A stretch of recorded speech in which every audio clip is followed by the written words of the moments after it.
అందరికీ నమస్తే. హైడ్రా రంగనాథ్ అనగానే మనకన్నీ కూల్చివేతలు, తర్వాత హైడ్రాలిక్ మిషన్స్ అవన్నీ గుర్తుకొస్తుంటాయి. బట్ ఇప్పుడు ఆయన పరిస్థితి ఏమైందంటే 1000 శకునాలు చెప్పే లేదా శకునం చెప్పే బల్లి పోయి కుర్తిలో పడ్డదంట. ఆ సామెత కరెక్ట్‌గా ఇప్పుడు రంగనాథ్‌కే సరిపోతది. అట్లా అయిపోయింది ఆయన పరిస్థితి.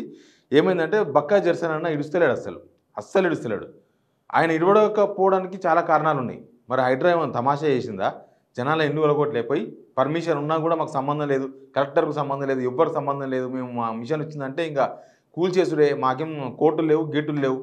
శనివారం నాడు దొంగల్లాగా పోయి, ఆదివారం నాడు తెల్లవారుజామున దొంగల్లాగా పోయి, రాత్రి రాత్రి నోటీసులు ఇచ్చి, పొద్దుగాల కూల్చేసి, కనీసం సామాను తీసుకునే అవకాశం ఇవ్వకుండా అన్ని రకాల ఏమేం చేయాలనో అవన్నీ చేసిర్రు చెడగొట్టనికే. జనాల జీవితాలను బుగ్గిపాలు చేయనికే. ఫైనల్‌గా ఏమైందంటే బక్కా జెర్సన్ అన్న మొన్న ఒక పెద్ద పోస్టర్ పెట్టుకొని ఒక విషయం చెప్పిండు. ఏం చెప్పిండు? అసలు రంగనాథ్ ఇల్లే ఎఫ్టీఎల్‌లో ఉంది. కృష్ణకాంత్ పార్క్ దగ్గర ఒక పెద్ద చెరువు అని ఉండే. ఆ పెద్ద చెరువు ఎఫ్టీఎల్‌లో రంగనాథ్ ఇల్లు ఉంది. రంగనాథ్ ఇప్పుడు అదే ఇంట్లో ఉంటున్నాడు. ముందు ఆ ఇల్లు సంగతి తేల్చాలని అడిగిండు. దానికి ఈయన కౌంటర్ ఇచ్చిండు. కౌంటర్ అంటే వివరణ అది. కౌంటర్ కూడా కాదు పోనీ. ఏమని వివరణ ఇచ్చినంటే, మధురానగర్‌లో మేము నివాసం ఉంటున్న ఇల్లు 4 దశాబ్దాల క్రితం మా నాన్నగారు నిర్మించినది. వాళ్ళ నాన్న కట్టినట్ట 40 ఏళ్ల క్రితం. కృష్ణకాంత్ పార్క్ దిగువన ఉన్న వేలాది ఇల్లు తర్వాత మా ఇల్లు ఉంది. మా నాన్న నిర్మించిన ఈ ఇల్లు బఫర్ జోన్లో ఉందని కొన్ని సామాజిక మాధ్యమాల్లో జరుగుతున్న వాస్తవం లేదు. ఒకప్పటి పెద్ద చెరువునే 2.5 దశాబ్దాల క్రితం, 2.5 దశాబ్దాలు అంటే 25 ఏళ్ల క్రితం కృష్ణకాంత్ పార్క్గా మార్చిన విషయం అందరికీ తెలిసిందే. అయినప్పటికీ చెరువు కట్టకు దిగువన 10 మీటర్లు దాటితే కిందన ఉన్న నివాసాలు ఇరిగేషన్ నిబంధనల మేరకు బఫర్ జోన్ పరిధిలోకి రావు. బఫర్ జోన్ పరిధిలోకి రావంట. అయినప్పటికీ కట్టకు దాదాపు కిలోమీటర్ దూరంలో మీ నివాసం ఉంటున్న ఇల్లు ఉంది. వాస్తవాలు ఇలా ఉంటే కొందరు కావాలని తప్పుడు సమాచారంతో జనాలను తప్పుదో పట్టించే ప్రయత్నం చేస్తున్నాను, దీన్ని ఖండిస్తున్నానని చెప్పి రంగనాథ్ ఇచ్చిన స్టేట్మెంట్. ఆయన వీడియో రికార్డ్ చేయలే, పంపలే, జస్ట్ ఒక స్టేట్మెంట్ ఇచ్చిండు. ఈయన ఇచ్చిన చాలా నోటీసులు 40 ఏళ్ల క్రితం వాళ్ళ తాత ముత్తాతలు కట్టిన ఇల్లు. ఈయన కులగొడతా నోటీసులు ఇచ్చిండు కదా. కొన్ని ఏరియాలో అయితే కొన్ని కొత్తవి గులగొట్టిండ్రు, కొన్ని పాతవి గులగొట్టిండ్రు. వీళ్ళు ఇప్పుడు మహారాష్ట్ర ఎలక్షన్ అయిపోయింది, మళ్ళీ ఏం చేస్తారో తెలియదు. కానీ చాలా ఇళ్లకు, వేల ఇళ్లకు హైదరాబాద్లో నోటీసులు ఇచ్చిండ్రు. దానికి బక్కా జెర్సన్ అన్న మళ్ళీ కౌంటర్ ఇచ్చిండు. ఆ కౌంటర్ మీరు నా వీడియోలో చూడండి. రంగనాథ్ ఇల్లు బఫర్ జోన్లో ఉంది అనేది ఆయన చెప్పిన వర్షన్. దానికి రంగనాథ్ ఇచ్చిన కౌంటర్. రంగనాథ్కు మళ్ళీ బక్కా జెర్సన్ అని ఏం చెప్పిండో నా పక్క విండోలో చూడండి. ఇప్పుడే నేను ఒక స్క్రోలింగ్ నాకు వాట్సాప్లో రావడం జరిగింది. హైడ్రా కమిషనర్ రంగనాథ్ గారు, మా ఇల్లు ఆ కట్టనుంది, ఆ కట్టనుంది. అయితే ఏదైతే నేను ఇక్కడ యూసుఫ్ గూడ దగ్గరికి వెళ్ళి ఇక్కడికి వెళ్ళి ఇట్లా పోతుందో, యూసుఫ్ గూడ ఇక్కడ ఉన్నదో, ఆడ రంగనాథ్ గారి ఇల్లు ఉన్నది. ఆడ కృష్ణకాంత్ పార్క్ ఏదైతే ఉందో ఆ చెరువు ఉండే, దాన్ని చంద్రబాబు నాయుడు గారు ఆ చెరువును మొత్తం డెమాలిష్ చేసి అందులో పార్క్ కట్టిండు. దాన్ని కట్టుండే అని ఈరోజు చాలా మంది తెలియదు. నేను చెప్పినా కదా, చాలా రోజుల కింద తెచ్చినాను. నేను మధురానగర్ లో ఇల్లు ఉంది అని కూడా నేను చెప్పలేదు. ఆయననే స్వయంగా అదే స్క్రోలింగ్ చూసిన, నేను ఆయన చెప్పినట్టుగా స్క్రోలింగ్ చూసిన. అయితే ఆ స్క్రోలింగ్ కూడా ఒకసారి మీరు చూడొచ్చు. మధురానగర్ లో మేము ఉంటున్న నివాసం ఇగో ఇది.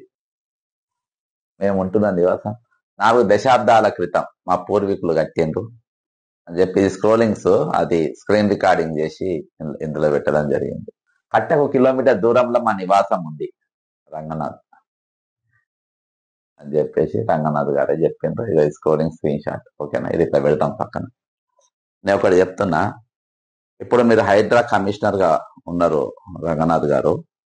మీరు ఒక బాధ్యత గల పోస్ట్ లో ఉండి, అంటే హైడ్రా ఆల్రెడీ మీరు సలహాలు ఇచ్చిండ్రు, అడిగిండ్రు, ఇవాళ నిన్నను అది కూడా ఉంది నా దగ్గర.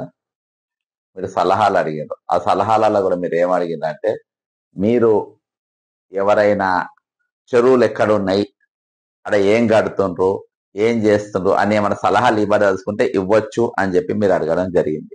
ఈ రోజు అంటే అక్కడ మేము తెలుసుకొని కూలగొట్టనికి కాదు, అక్కడ ఎన్ని ఇల్లు కట్టిందని తెలుసుకోనికే ఉన్నాయి. మరి ఒక బాధ్యత గల పౌరునిగా మీ ఇల్లు కట్టకు కిలోమీటర్ ఉందనే అనుకుందాం. నేను దాని లెక్క నేను తర్వాత చెప్తా.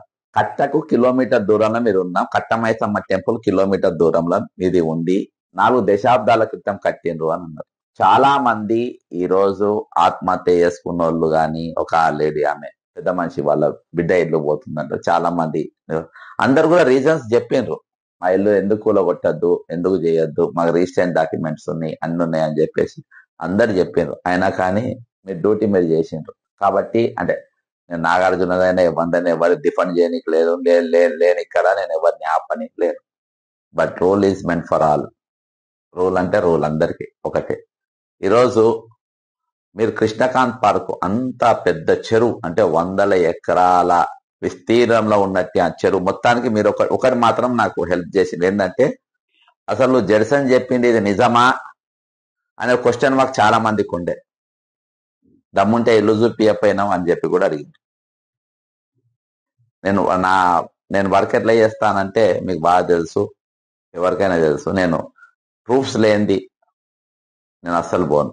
అది ముఖ్యంగా మీ అసంటోళ్ళ దగ్గరకు వస్తుందంటే ఇంకా నేను ఎక్కువ జాగ్రత్తగా ఉంటాను.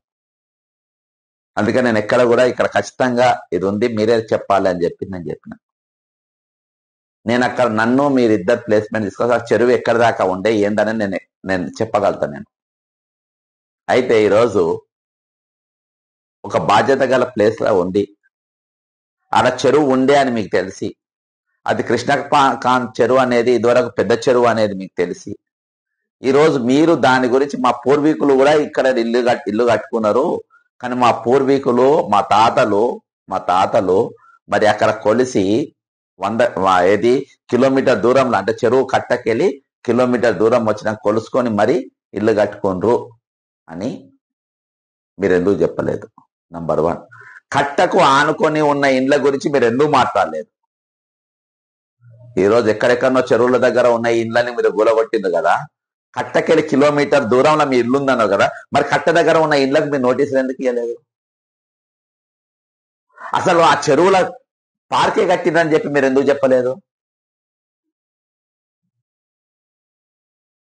ఈరోజు ఆ చైర్లో మీరు కూర్చోవడానికి అర్హులని మీరు అనుకుంటున్నారా? నేను సీరియస్ గా చెప్తున్నా రంగనాథ్ గారు, వేరేళ్ళు ఉండి ఇటువంటి డ్యూటీలు చేస్తానంటే నేను పట్టించుకోను. అది మీ పాత డీజీపీ, తెలంగాణ డీజీపీ ఉండే కదా, పైరవుల మీద పదవులు తెచ్చుకుంటాడు ఆయన. ఆయన పేరేం పేరు ఉంది, బీహార్ ఆయన చేస్తే నేను పట్టించుకోను, ఎందుకంటే ఆయన పైరవులు చేసి తీసుకుంటాడు వేరే.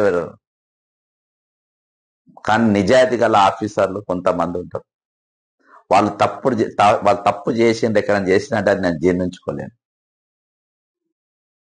ఎందుకంటే నాకు మీ పైన ఒక మంచి అభిప్రాయం ఉండడానికి గల కారణం ఏంటంటే, బీఆర్ఎస్ పార్టీ వాళ్ళందరూ దాదాపు జనగాంలో జరిగిన, బచనపల్లిలో జరిగిన సిరీస్ ఆఫ్ మర్డర్స్ జరిగినాయి. రామకృష్ణయ్య రిటైర్డ్ ఎంపీడీఓ, ఆయన కేసును మీరు ఛేదించి వాళ్ళని పట్టుకున్నారు. ఇంత జాగ్రత్తగా ఉండే హైడ్రా అనే దాంట్లో దగ్గరకు వచ్చే వరకు ఈరోజు చాలా మంది మీరు ఇన్ని రోజులు పెంచుకున్న గ్రాఫ్ మొత్తం మీరు హైడ్రా కమిషనర్ తోని మొత్తం పడిపోయింది. బండి సంజయ్ ఏం మాట్లాడుకుంటూ ఆయన చేసిన ఆరోపణలు అప్పుడు కూడా నేను పెద్ద పట్టించుకోలే. ఆయేషా మీద వాస్తవం ఏమైంది, ఎట్లా జరిగింది, జోలికి ఏ సబ్జెక్ట్ ఎవరు మాట్లాడబోలే. కానీ ఇక్కడికి వచ్చేవరకు ఏంటంటే, మామూలు కుటుంబాలు చాలా మంది ఇండ్లు కోల్పోయి నష్టపోయి వాళ్ళ నష్టపరిహారం ఇయ్యాలని ఏ ఒక్కరు కూడా మాట్లాడకుండా, ఏ ఒక్కరు కూడా నోరు తెరవకుండా ఈరోజు ఆపోజిషన్ లీడర్స్ కూడా కామ్ ఉన్నారు. నామకే వాస్తే ప్రెస్ మీట్ పెట్టిండ్రు, నామకే వాస్తే. ఈరోజు పేరుకు మాత్రమే వాళ్ళు పోయిండ్రు, తర్వాత మాకెట్లా ఓట్లేపియని ఓటర్ రాజకీయం చేసిండ్రు. కానీ నిజంగా అక్కడ ఏం జరిగింది, ఏం జరుగుతుందని లోటుపాటు వాళ్ళు చేయలేదు. ఎక్కడ కూడా వాళ్ళ నష్టపరిహారం ఇప్పించాలి అనే ఆలోచన వీళ్ళు చేయలేదు ఎక్కడ కూడా. ఈ రోజు కృష్ణ మీరు ఎక్కడైతే అక్రమంగా చెరువులు కబ్జాలైన నంబర్ 1 కబ్జా అయింది కృష్ణకాంత్ పార్క్. పెద్ద యూసుఫ్ కూడా పెద్ద చెరువు, నంబర్ 1 చెరువు అక్కడ కబ్జా అయింది. అక్కడ మీరు అన్ని ఇల్లు గులగొట్టేటప్పుడు మీకు అక్కడ ఉందని తెలిసి కూడా కృష్ణకాంత్ పార్క్ అక్కడ చెరువు ఉండే, ఇక్కడ మీరు ఎందుకు అనలేదు? మీరు హెచ్ఎండిఓలు గేమ్ ఆడుతుండ్రు, హెచ్ఎండిఓ మీద చెరువు తీసుకోవాలి, కృష్ణకాంత్ పార్క్ ఇక్కడ చెరువు ఉంది అని చెప్పి హెచ్ఎండిఓకి మీరు ఎందుకు నోటీసులు ఇవ్వలేదు? జిహెచ్ఎంసీకి ఎందుకు నోటీసులు ఇవ్వలేదు? చంద్రబాబు నాయుడు జాగిరి ఆ చెరువు, దాన్ని పార్క్ ఎట్లా చేస్తారు? పార్క్ ఎట్లా చేస్తారు చంద్రబాబు నాయుడు? హైదరాబాద్ పగలు తీసినా, హైదరాబాద్ పొడిచినా, హైదరాబాద్ ఇట్లా చేసినా, హైదరాబాద్ లో అసలు చార్మినార్ లేకుండా నేనే కట్టినా, గోల్కొండ కిలా నేనే కట్టినా, సాఫ్ట్వేర్ నేనే కట్టినా, అన్నం తిను నేనే నేర్పినా, రసం చేసుకుని నేర్పినా చెప్పుకుంటా కదా ప్రపంచ దేశాలు తిరిగి చంద్రబాబు నాయుడు. మరి ఒక చెరువును బాజాప్తా డెమాలిష్ చేసి అందులో కృష్ణకాంత్ పార్క్ ఎట్లా కడతారు? అది మీరు హైడ్రా కమిషనర్ అయినాక అది కట్టకెళ్ళి కిలోమీటర్ దూరం మైలున్న కట్ట ఉంది అని మీరు అన్న కట్ట దగ్గర చెరువు ఉంది అనే కదా.